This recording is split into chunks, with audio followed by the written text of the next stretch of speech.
السلام علیکم ورحمatullahi وبرکاتہ نحمدہ ونصلی علی رسولہ الکریم اما بعد اعوذ باللہ من الشیطان الرجیم بسم اللہ الرحمن الرحیم انما یخشی اللہ من عبادہ العلماء صدق اللہ العظیم۔ بزرگان محترم اور برادران عزیز، آپ حضرات کی خدمت میں ایک مرتبہ پھر سے حاضر ہوا ہوں۔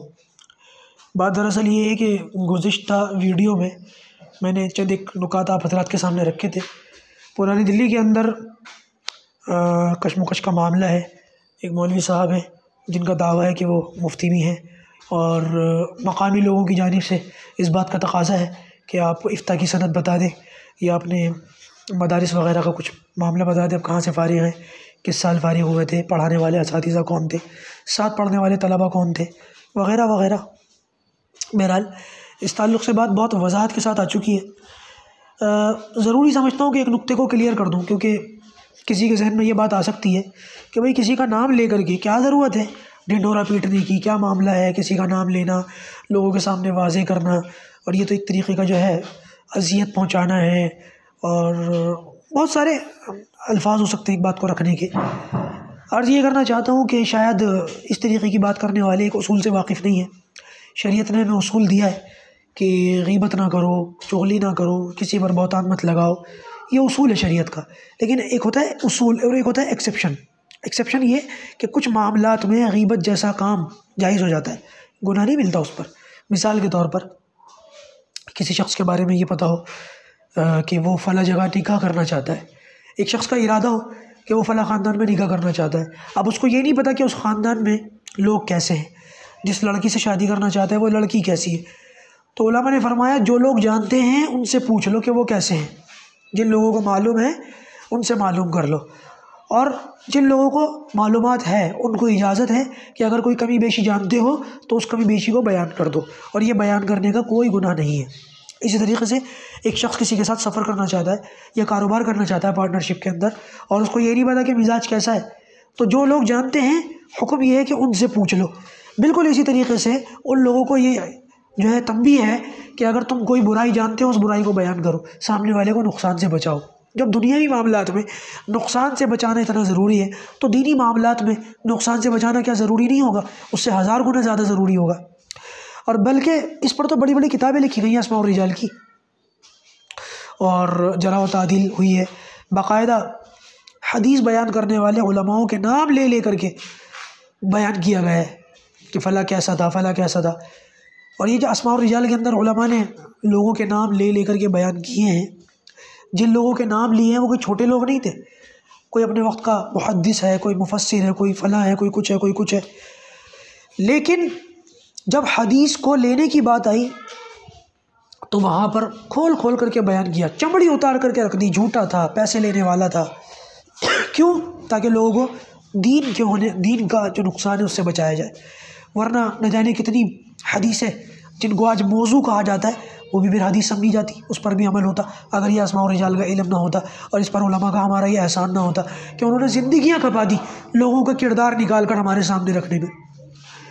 تو بات صرف اتنی سی ہے کہ اگر ہم کہتے ہیں کہ مولانا شکیل صاحب جو ہے مشکوک ہیں کہ ان کے پاس افتاء کی سند ہے یا نہیں، بھائی 3 یا 4 پرچے غالباً نکالے جا چکے ہیں ان کے لیے، 3 پرچے یا 3 پرچے تو میرے علم میں ہے کہ نکالے گئے ہیں ان کا نام لے کر۔ تو ان کی ذمہ داری بنتی تھی کہ وہ یہاں پر خاموش نہ بیٹھتے، آتے سند دکھا دیتے یا اپنے اساتذہ سے بات کرا دیتے، کیونکہ جو لوگ اس کام میں لگے ہوئے ہیں وہ کوئی چھوٹے لوگ نہیں ہیں،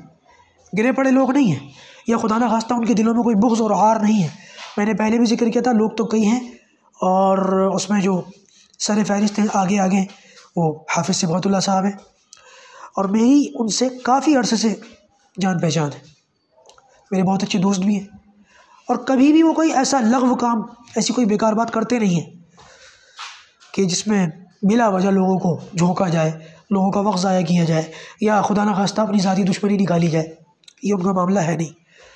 کئی مسجدوں کو انہوں نے آباد کیا ہے، کئی علماء کو جو ہے وہ لے کر بھی چلتے ہیں، ساتھ علماء سے پوچھ کر بھی چلتے ہیں، بلکہ اس معاملے میں بھی انہوں نے مجھ سے کئی بار پوچھ گچھ کی کہ کیا کریں، کیسے کریں، اور ضرورت اس چیز کی محسوس ہوئی کہ پرانی دلی میں جو علماء ہیں ان لوگوں کی جانب سے کچھ سپورٹ ملے، غلط بات کو غلط کہنے میں، صحیح بات کو عیاں کرنے میں۔ لیکن کچھ دنیاوی معاملات اور کچھ دنیا سے دوری، بے رغبتی اور کچھ دنیاوی مجبوری، اس کی وجہ سے علماء کرام نے اس میں کبھی ہاتھ ڈالا نہیں۔ لیکن یہ ہے کہ مجھے اس میں محسوس ہوا کہ واقعی بات تو صحیح ہے، اگر کسی شخص کے تعلق سے ایسا ہو کہ بھائی پتہ نہیں یہ عالم ہے یا نہیں، تو دل کی تسلی کے لیے معلوم کر لینا، اس میں کیا حرج کی بات ہے۔ اس میں خدا نخواستہ میں حافظ صبغت اللہ یا دوسرے جو لوگ ہیں ان لوگوں کی بات نہیں کرتا، میں تو مفتی شکیل صاحب کی بات کرتا ہوں کہ حضرت آپ عالم دین ہیں، مفتی ہے یا نہیں بہرحال وہ تو آپ کی سند دکھانے کے بعد کلیئر ہوگا، لیکن کم سے کم آپ عالم دین ہیں، اور عالم کا بڑا درجہ ہے، اس درجے کو، اس احترام کو باقی رکھتے ہوئے، اس کو سامنے رکھ کر بات کرتے ہوئے میں آپ سے مؤدبانہ درخواست کرتا ہوں۔ بہت ممکن ہے ذہن میں یہ بات آ گئی ہو اور آ بھی جاتی ہے کہ ایک عالم ہو کر کے، ایک مفتی ہو کر کے، ایک عام شخص کو میں سند کس بلبوتے پر دکھاؤں۔ میں مؤدبانہ درخواست کرتا ہوں خود کو چھوٹا بنا کر کے کہ آپ سند اگر دکھا دیں گے حضرت تو کئی فتنے ختم ہو جائیں گے، کئی فتنے۔ آپ یقین مانیے گا یہ حافظ صبغت اللہ صاحب بھی ایسے نہیں ہیں کہ اگر آپ سند دکھائیں اس کے بعد بھی آپ کا پیچھا لیں، ہاں اگر کوئی غلط بات نہ ہو تو ایک الگ سی چیز ہے۔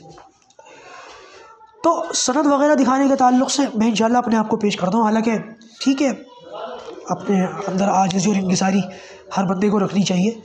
میں خود بھی کہتا ہوں چلیے میں تو چھوٹا ہوں، نہیں سمجھتا میں اپنے آپ کو اس لائق، لیکن یہ ہے کہ بات کرنے والے ہم پلہ ہونے بہت ضروری ہے۔ تو اس اعتبار سے میں کہہ رہا ہوں کہ ماشاءاللہ آپ بھی اگر مفتی ہیں، میں بھی مدرسہ حسین بخش سے افتہ کر کے نکلا ہوں 2011 میں، تو میری مؤدبانہ درخواست ہے کسی کو اگر آپ اپنی سند دکھانا توہین سمجھتے ہیں تو آپ اپنی سند مجھے دکھا دیجیے، میں انشاءاللہ سب لوگوں کو بتا دوں گا آپ کی طرف سے وکالت کر کے کہ بھائی نہیں، جو باتیں ان کی جانب سے چلائی جا رہی ہیں وہ غلط ہیں، ان کے تعلق سے چلائی جا رہی ہیں وہ بے بنیاد ہیں، انہوں نے مجھے سند دکھائی ہے، میں ذمہ داری لیتا ہوں انشاءاللہ حافظ صبغت اللہ کیا پرانے دلی میں کوئی ایک بندہ بھی کم سے کم آپ کی سند نہیں مانگے گا دوبارہ انشاءاللہ عز و جل۔